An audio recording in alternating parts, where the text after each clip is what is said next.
எங்கள் தந்தைய நாடு எனும் பெற்றினிலே ஒரு சக்தி பிறக்குது மூச்சினிலே மூச்சினிலே மூச்சி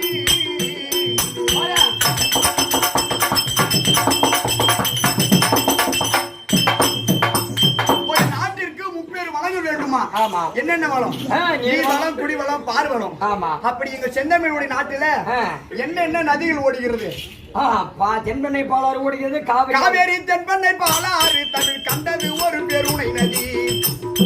காவேரி தென்பெண்ணை பாலாறு தமிழ் கண்டது ஒரு பெருணை நதி. நெறியங்காறு பல ஓட திரு நெறி செழித்த தமிழ்நாடு.